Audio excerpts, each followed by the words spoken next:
wonderful start to the show. It's the Gardening Q&A here with Expats Portugal and the Fresh Air team with head gardener. I was going to call you a head gardener there. Let's go with head gardener, Lee McGrady. How's everyone doing? How are you, Anna? Yeah, doing all right, thank you. It's warming up here in Devon, and currently about 14 degrees, so I'm trying to make the most of the weather when I can. Still got a bit of catching up to do on the garden, but I'm making most of the weather. Marvellous. Excellent. Well done. Anna, John, how are you? Yeah, quite good. We've got a bit of apple blossom starting to come out in the garden. Obviously, a bit weird it was coming out inside, wasn't it? But yeah, quite good. It'd be quite good to have the apple blossom and then not have to buy the apples eventually. Have to be able to actually make stewed apple out of the apples from your own apple tree and things, so yeah. Very nice, very nice. Maybe at some point in our series here, we'll touch on the art of storing apples so that you can still be eating them from last year in the spring. I mean, it can be done. And obviously the big growers do it, and you never know how old the apples are that you're eating. So Lee might know a thing or two about that. Let's bring him on. Let's talk to him. Caught in a thunderstorm twice, I think, today. How are you, Lee? I'm fantastic. It's been really wet today. It's great for the garden, not so good for what I'm doing today. So it is what it is. What were you doing today? I've been so busy with my commercial work that my own garden has suffered over the last 7 months. So today I decided to have a day doing my hedges and shaping my my laurels on the pathway in. But trimming hedges in the rain is not fun. No, it's not. Were you on power tools or manual? Power tools. Lazy. In the rain. Right, he's a brave man, isn't he? So we may have a little look at this today, but we've got loads of questions. But there is this. Can you dig it? Yes, you can. Oh, no, you can't. Maybe. Well, who knows? We're going to find out in the next few weeks. I believe head gardener McGrady has been over to see Fiona Worrell, and in this big thing that's occurring this spring, dig versus no dig. It's here.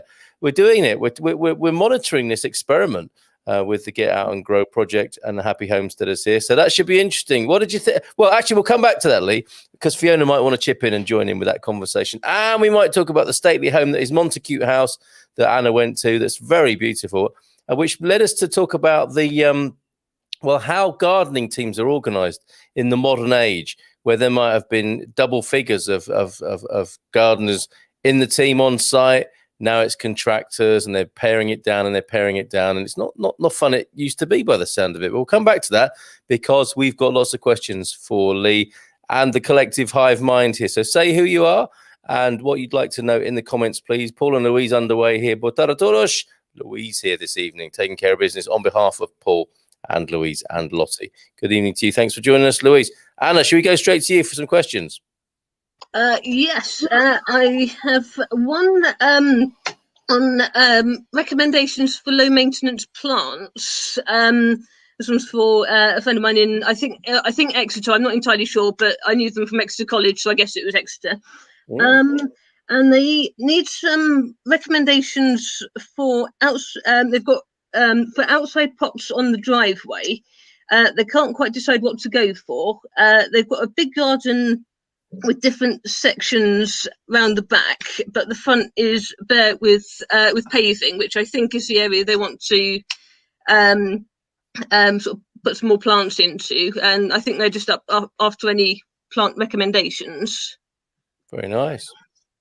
I don't actually know. I haven't got any photos to go by, I'm afraid, or if it's sun or shade, or I'm not entirely sure on that side of things. Well, I'm going to start off by mentioning the English version, and I'll mention a little caveat for Portuguese people later. Yeah. I think with the if you're in England, the bedding plants are so cheap and so accessible that if you want something pretty for the container, then going for a bedding plant mix of geraniums, begonias, marigolds that you can change out on a regular basis, it's financially viable in England because they are so cheap. and it makes for having a nice change. In the winter, you can put in some bulbs that'll come through early spring. Change them into pansies when the bulbs are coming through. Put some pansies in the gaps, and then go into your standard bedding plants. If you want something a little bit different, one of my favourite plants for containers is the cordyline. I don't know if I imagine most people live into gardens. You can get a red version or a green version. It opens up into tall, spiky, pointy leaves. It's a dead nice plant. They look fantastic in containers, and they do really well in containers as well. They need a bit of protection from the frost occasionally, but that's easily resolved. My other suggestion, which might be a little bit different, is getting a large enough container to put in an AiR, a small Japanese maple. Oh, very nice. Maples do well in large enough containers, maybe something around the 50-litre mark. You can get a nice Japanese maple in there. You can keep it tidy, keep it trimmed. They look amazing. And great the great about a nice tree in a container, you can move it around. If it's in the wrong spot, put it somewhere else. I did it several years ago where I started the AiR off in a container, and when it got too large for the area it was in, simply emptied it out, and that went into the garden, and something new went into the container. So there you go. Beautiful. And you talked about the cordyline. I didn't know which. I've seen it before. Obviously, when I see the pictures, I didn't know that's what it was called. But there you go, the cordyline, and it's spectacular, isn't it? Yeah, I love them. There's many variations of it, colour differences, from really green to almost a black, dark red, and everything in between. So you can find something that suits you. But they do really well in containers, and you can, because they're quite narrow at the neck, you can get the cordyline in, and then you can get bedding plants around the base of it if your container's big enough. Beautiful. They do suffer a little bit. They do suffer a little bit in a bad frost, but if you're on top of it and you can keep them covered, a bit of hessian sacking over it on the cold nights, they'll be fine. I've actually done a container today in my own garden, which is actually really nice. It's going to be stunning in a few weeks. I'm looking at it now. Well, we look forward to the pictures. We look forward to the pictures of that. Well, I can take you and show you now.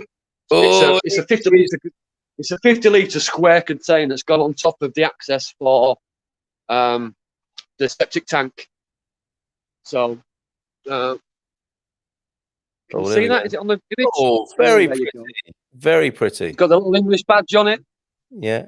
The plants are all the plants are all still new, so take a couple of weeks for them to develop into good size. But I don't like buying bedding plants in Portugal because they're so expensive. Ah, okay. The marigolds, geraniums, are dirt cheap in England. You can buy them in every corner shop. But here, the quality isn't good, and they're just expensive for what they are. Good to know. Okay. Yep, difference between UK and Portugal. Sorry, mate, go on. Also, if you're in Portugal and you want to do container plants, seriously consider putting in a really cheap timing water system. Because you will forget to water it. You will want to go 2 weeks in the summer. It'll get too hot, and without the water, they just don't last. So that €30 little tap adjuster they have at Leroy Merlin, get one. They're worth the weight in gold. Great shout. Excellent. And you'll be glad you did, because you won't forget, as Lee's saying there, and come back to a dead plant or 3 or 5 or 10 in the pot there. Excellent. Okay, so Louise says, I'm the head gardener of the trio. Paul is the muscles and labour. Lottie is the apprentice. That's a bit like our house, actually. Yeah, that's the kind of model we follow. One from Gary. Do you want to take this one, John? Okay. Evening, everyone. Evening, all. Evening. To quote Malcolm Wise. The one vegetable I miss here in Portugal is swede. Is it possible to grow them here? Asked Gary Austin. It is possible to grow them here. I have seen them being grown here, but I haven't actually seen the seeds for them that are available, and I've not seen them at my local Boaterma. I did look last year because I enjoy Swede as well. But there's a Spanish firm that exports them out of Spain in seed packets, and if I can find the link, I will share it in the group just for Gabby. Top man. Best place to grow anything like Swede is Aberystwyth. Oh dear. That hurt. Actually hurt, didn't it? Gary, while Lee might be looking for the link there, theoretically, yes, you can grow Swede in Portugal. It tends to be too hot in the summer for the young seeds. Says, well, that's an interesting problem to have, isn't it? Keeping seeds cool rather than saving them from the frost. What are the tactics for that? We have the same issue here with our courgettes. Stupidly, the first year I did them, I put them in a bright sunny spot, as I would do in England, and it just destroyed those big leaves that they get on the courgettes. Yeah, they were just destroyed. So they now have their own spot behind the shed where they get minimal sunlight. It's going to be the same. Find a shady spot where you get plenty of water, minimal sunlight, and yeah, you'll do okay. Very. What, for its whole life, or just while it's a seedling? No, for forever and ever. Yeah. Oh right. Okay. Well, because the broad leaves struggle with some real heat. Okay, got it. Okay, back to you, John. I found in my personal experience, yeah, anything with a broad leaf on it, get it in the shade. Okay. Yeah. All right. So this is a YouTube question rather than one on the Facebook comments this time. But so this is Andy Proudfoot asks, hi gardeners, got a problem with Bracken fern, any advice? So I'm assuming you might need a little bit more information, but I assume you mean, Andy, that it's becoming really overgrown in your garden and becoming a bit of a pest. But yeah, if we I assume that's what you mean, but we're not clear. So but yeah, we will try and answer that question, but if we obviously we do need a tiny bit more information, please, if that's okay. Just if it's getting overgrown, or if it's and becoming a nuisance, or if it's not growing and you want it to grow. Not sure. Here's the customer here, John. Yeah, that's the one, isn't it? You see it. I tend to see it more in hedgerows than in gardens, but yeah, obviously, if maybe it's become a problem in Andy's garden, I'm not too sure from the comment, but let's see from Lee. I imagine that his problem is invasion. It's quite quick. It's quite quick to invade an area, and it's quite difficult to get rid of. But that's not all bad news, because Bracken, although it's carcinogenic, so be careful when you're cutting it down, makes a really good compost.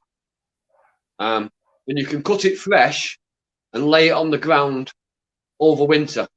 So if you hit it in September, October, November, cut it right down to the bottom, you can lay those broad leaves, those, what would you call it, a palm leaf style thing. You can lay them directly on the ground, and they make great compost. Oh, okay. But they are carcinogenic. I don't know to what degree they are, but they have a spore under the leaf, and I believe if you disturb them at the wrong time of year, they can be harmful to your pellets. Yes, I've heard this. Yeah, I've heard that, and then other people are a lot less hostile towards them. But you got to say it's a beautiful plant, isn't it? The geometry of it is stunning. They are stunning. One of my go-to wild garden plants. If somebody wants a garden that's jungle style or a little bit, they want it to look unkept and they want it to look more natural. One of my go-to plants, because they're hardy. They can withstand all the bad weather. They can withstand terrible frosts, great heat. You can burn the bloody things and you can't kill them. Yeah, true. That's what happens, isn't it? Bracken batching. Yeah, absolutely. Yeah. You can set the thing on fire and it only comes back stronger. But look, Lee, look what's going on here. It's actually, it looks looking for something for this person in particular. And obviously the usual kind of caveats apply. Don't eat anything unless you're absolutely sure. But in that state, called a fiddlehead by the look of it, how to identify, harvest and prepare bracken fern fiddleheads to this particular person. So it tastes like asparagus and almonds, and you can pick it wild on hillsides, open pastures, burned over areas in woodlands and other shaded places. It's pretty much everywhere. So go steady. Really make sure you're eating the right thing. But it looks to me like this person is harvesting not at that carcinogenic time of year, but when it tastes like a mixture of almond and asparagus. Who? Well, not me. I've never tried it. Oh, I've never heard of anybody else doing it. I did meet a lady that liked to use it like a comfrey, where she would cut it and add it into a water barrel and use the water as a feed for her garden plants. So it's useful for that. But I've never heard of anybody eating it. But it takes all sorts.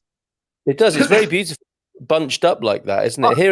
Here they're saying, foraged and eaten for centuries by billions of people, bracken ferns have been the subject of debate, as we're saying here. Bracken ferns are poisonous to many animals and contain talquilacide, a carcinogen. You'll find references everywhere online with statements that you shouldn't eat it. Truth is that talquilacide is both water soluble and is destroyed in heat and alkaline conditions. Well, there you go. I mean, that's not unlike a lot of other vegetables we eat. I mean, you wouldn't want to eat a raw potato, would you? Because it's similarly not poisonous, but disruptive. So sauteed or pickled or eaten in moderation, and you can safely enjoy these fiddleheads.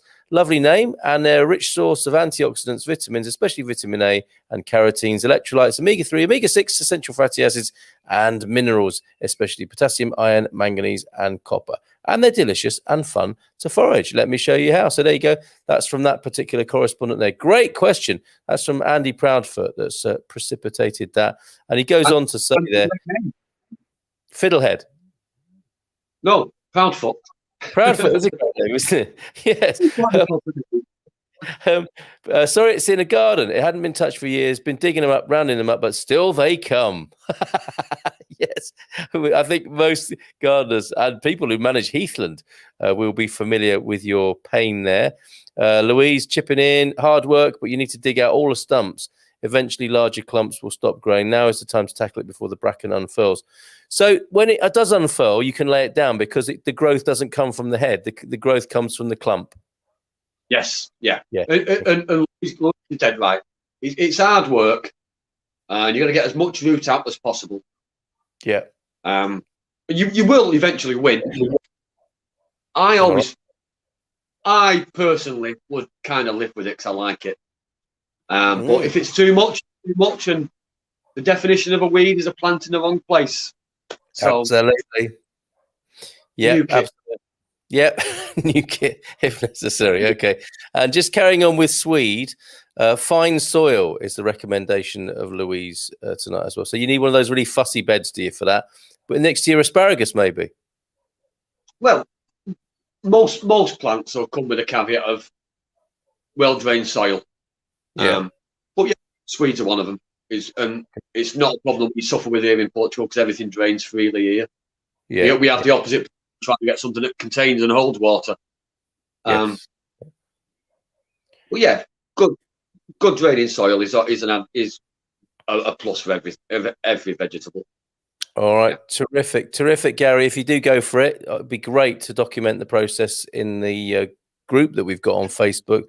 Get out and grow the happy homesteaders. Lots of lovely posting going on at the moment. Jason's a busy guy and a lovely guy, part of our community there, but he put a video up and I've just put the link to his video. What an interesting site he's got. So much produce in there, or produce to be anyway. And there's the link to have a look at Jason's wonderful plot. Don't go there yet. Stay with us. We'll be done by 7.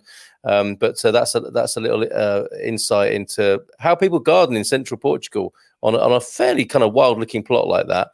That Jason's got there. Not unlike Fiona's, and we might talk to Fiona or certainly talk about the no dig thing before the show's out tonight. So Anna, back to you for questions, please.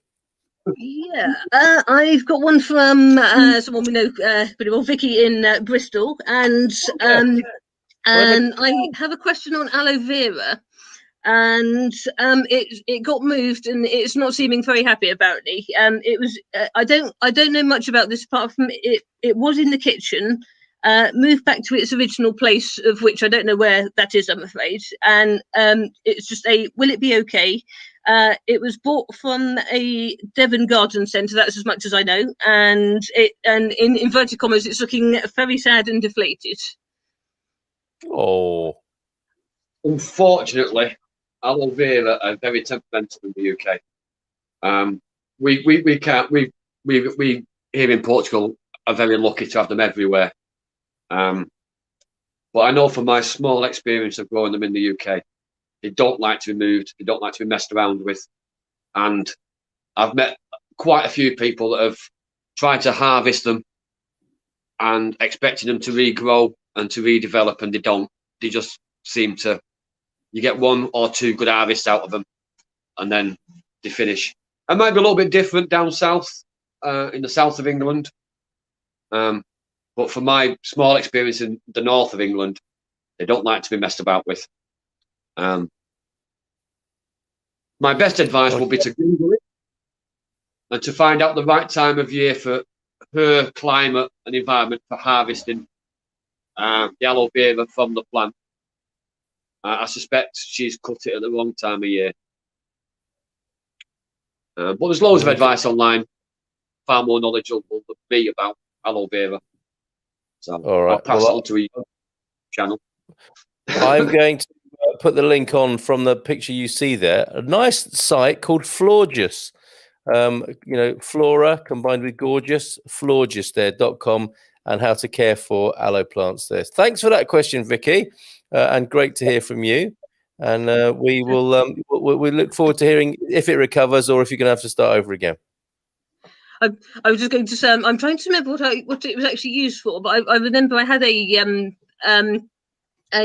experience from a healing side of aloe vera. I can't remember if I had a bite or a burn or something, and it was the first time I'd actually had an actual piece of aloe vera actually sort of pretty much strapped to. I've got it. I think it was my wrist or somewhere. I think I'd that's right. I think I caught it on a top of the oven or something like that. And I actually had a bit of aloe vera plant actually sort of attached to my wrist to try and heal it, and it seemed to do really well. I hadn't actually tried a plant for that kind of thing, but it seems I was going back quite some time ago, but it does work. Amazing. My lovely better half, she uses it for everything from skincare to hair care. I'm actually allergic to it. I suffer with sensitive skin. I've got eczema, and I tried to cut an aloe vera down with a chainsaw last year. I won't be doing it again. With a chain? Well, it was a big one, and I had a chainsaw with me, and I thought I'll just cut the bottom leaves off it, and I started itching immediately. It was horrendous, so I won't be doing that again. Well, there's an irony about that, isn't there? Because a lot of people do use it for their skin, and by macerating it with a chainsaw, you got sprayed with particles of aloe vera, did you? But yeah, it's very, as you know, it's very wet. The interior of the leaf is a very wet and soggy substance. And as I touched it with a chainsaw, the blade was firing back towards my bare legs because I had my shorts on. Oh dear! And I immediately felt itchy and scratchy, and it was awful. So I now do it very delicately with a big machete.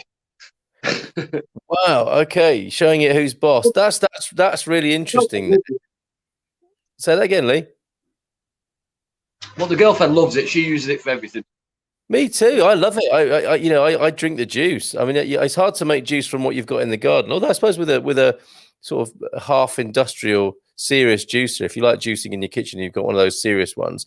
You could probably juice the leaves. Well, I love the stuff. I find it really medicinal and beneficial. But that's great. I hope that helps, Vicky. Over to you again, then, Anna. I know you've got quite a big list of questions tonight. That's all right. Yes, I've got one. I'm afraid I don't actually know if the friend I'm asking for is in Teignmouth or Exeter, because I'm still trying to remember, but they're wondering how to get rid of dandelions in paving slabs. Oh, Yeah. Unfortunately, it's chemicals. There's no other way about it, in my opinion. If you cut the tops off them, the roots just get stronger. If you try to burn them, you can never get down to the base of the root to get rid of them. A lot of people come up with the idea of using salts and vinegar mixes, but that just degrades the soil far worse than any shop-bought chemical does. So I would say local B&Q, get a glyphosate-based spray chemical and spray them off. You might need to do it 2 or 3 times over a 6-week period, but it'll get rid of them. Yeah. okay. Well, Once you've sprayed it, repoint in the gaps. Get some dry sand and cement, mix it together, dry, no water, and sweep it into the gaps. Then give the pathway a light sprinkling with a hose pipe. It prevents anything coming back through. job done. Job done. Okay. Okay. And there will be those highly sensitive gardeners who may disagree, and we may hear from them before the show's out with their special. They might have hypnotherapy for dandelions or something like that, to stop them growing in the cracks. I'm only kidding, everybody. But then you never know, do you, in the gardening world? And here, look, here's the alternative, as I think you already suggested, Ellie, vinegar for dandelion. Yeah, I don't like using vinegar or salt. It degrades the soil to a degree that is just worse than using chemicals.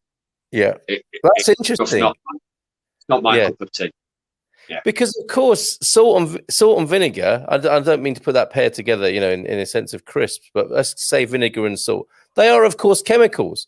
So you are still taking toxic chemicals, in the same way, aren't you? And I guess it's just a matter of, if you're truly scientific about it, to see ultimately which is the least harmful. Because glyphosates and so on, is that the phrase you used? I mean, they've got a terrible reputation, haven't they? But then again, putting too much of a household chemical could be equal. I don't know, but it could be equally bad, right? Well, I had a customer in England a few years ago who had told me that she uses neat bleach because she's scared of glyphosate. And that's just, to me, it's mental. It's craziness. Bleach in your garden, scared of a chemical that's designed to do a job if used correctly. Yes. Yeah. Well, it'll run and run. Leslie's coming back at you there, and chemicals. They're all chemicals, aren't they? They really are all chemicals. So yes, I'm sure that debate will run and run. Back to you, Anna. So I think, in a sense, dealt with dandelions there. Yes. This one will be an interesting one. Probably talking of chemicals again here.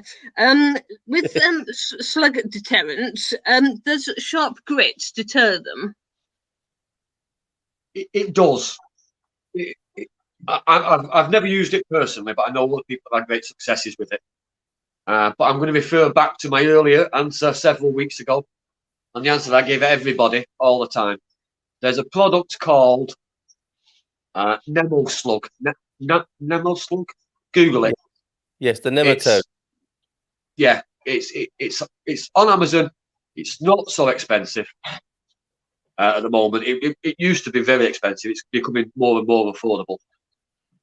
It's fantastic. It's a fantastic product. It works for many, many weeks, and it's environmentally friendly. There's no issue with egg-bugs. There's no issue with leaving beer bottles in the garden to get rid of them. Although that works, beer traps work great. But yeah, sharp sand, grit sand, again, they are chemicals in their own right. And you will affect the pH level of your ground by using them. So, yeah, there's many people that use straw and cut grass, but Google the Nemo Slug. It's a great product, and I can't talk highly enough about it. Yeah, I heard. I mean, it's biological warfare in its own way, isn't it? Because I think it's a parasite that goes to the slug, and the nematodes themselves attack the slug, don't they? Very interesting, very interesting. And we could do a whole program on slugs, couldn't we? Because there's also ducks and chickens. If you're lucky enough to have ducks and chickens, they might help you out as well. It's just that what they do as well, they destroy your plants just the same. They ruin the ground just the same. Yes. They leave their own form of chemical with the waste that comes out of them. Yes. So depending whether you have your geese or your chickens. Then again, the best solution is the one my granddad used to use. Go out with a torch at night and collect them. Yeah, and then feed them to the chickens.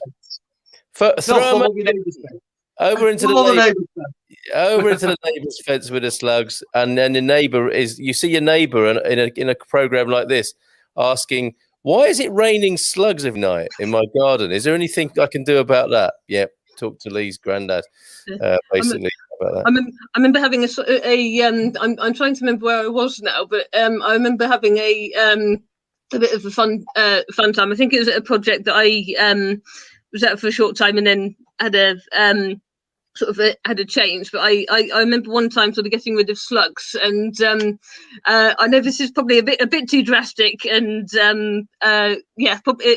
probably one way to not use chemicals. I do remember one time. I think I actually remember flinging them into the main road,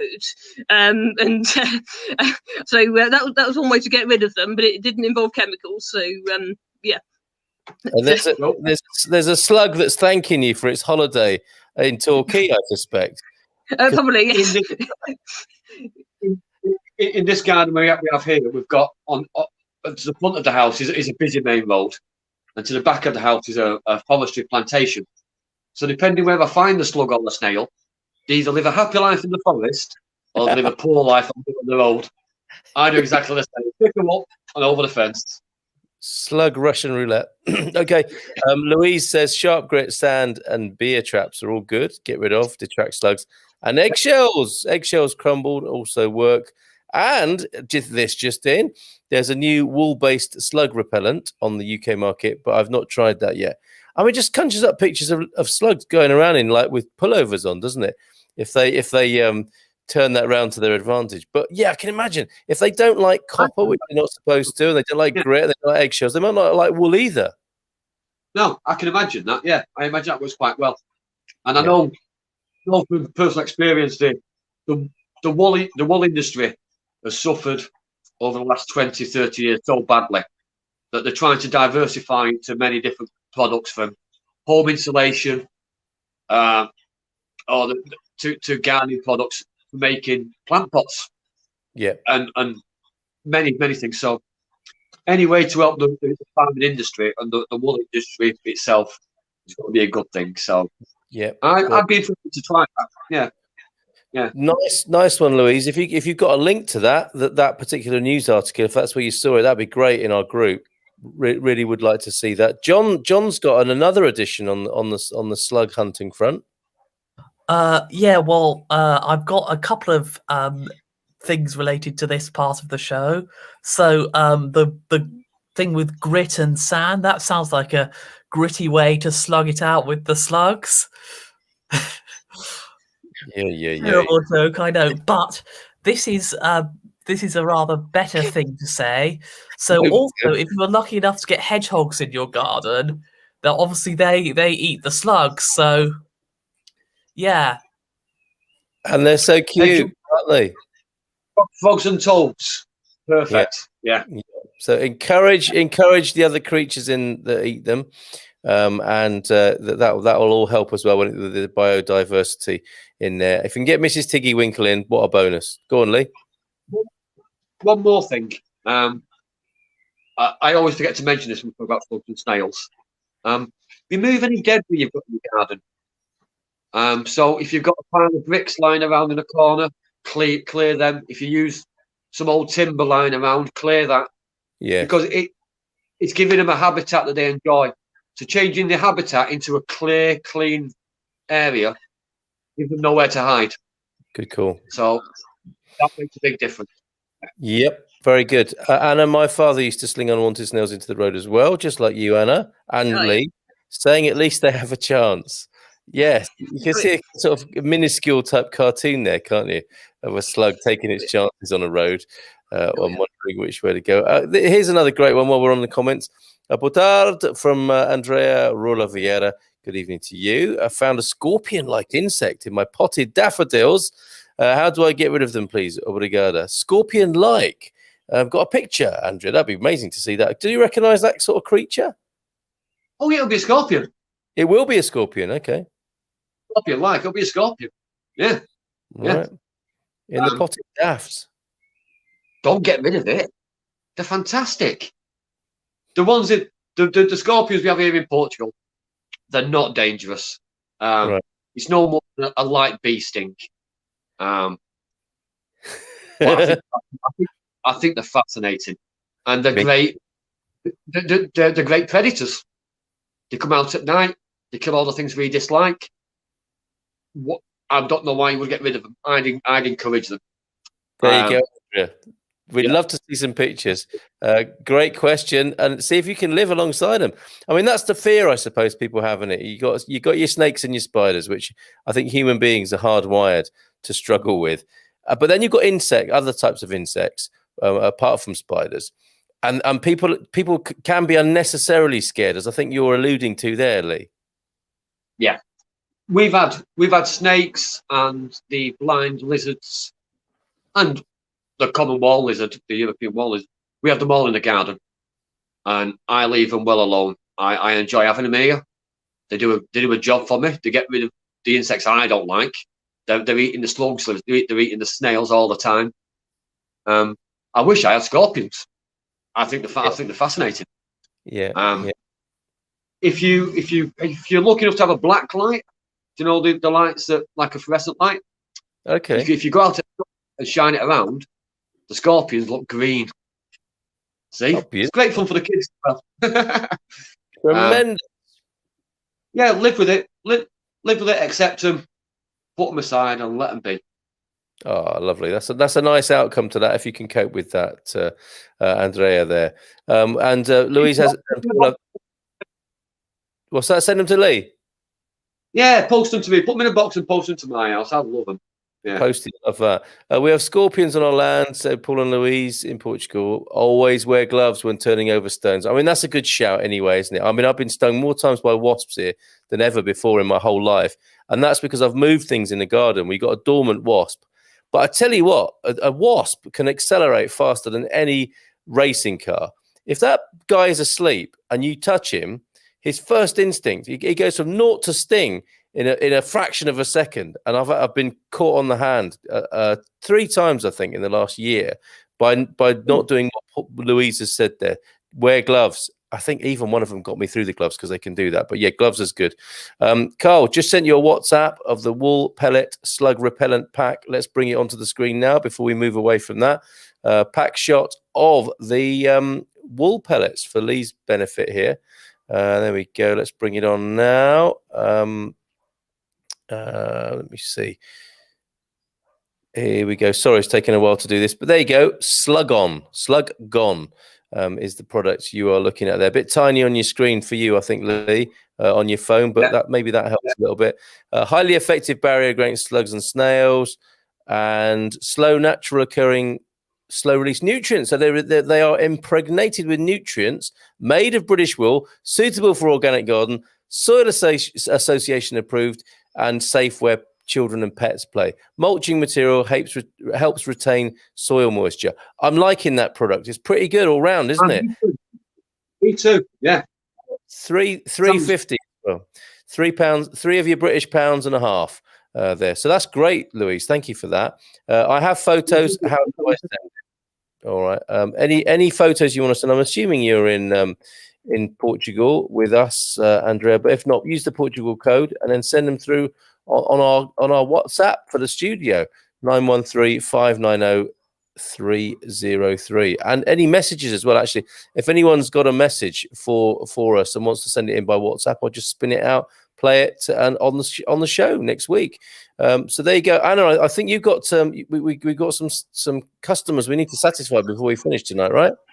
Yeah, that's right. I've got about 3, I think. I've got one one for Dino, who's got a bit of a problem with cats, as in neighbours' cats.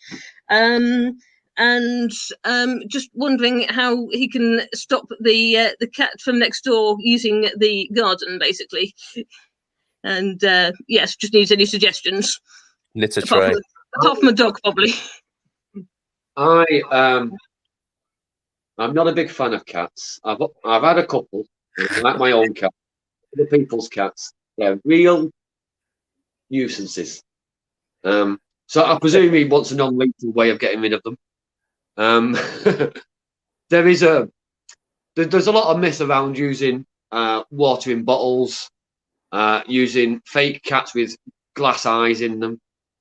I've never found any of them to work, but there's a what do you call it? Water pistol. Well, no, it is a water pistol. It's a sprinkler system with a sensor device on it.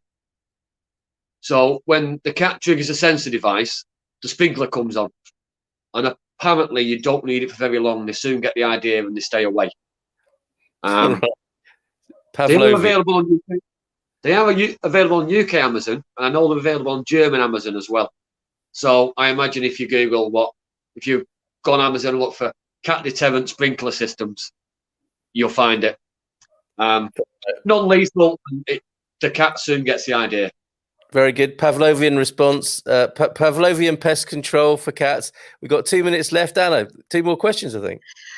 Yeah, we've got one on perennials for a friend of mine in the Newton Abbot area. Which perennials can be planted that will spread, have a good lot of colour, and won't grow too high? And also, where can they buy them? The list is endless. I'll do a video on it. Because I actually have a perennial job coming up within the week.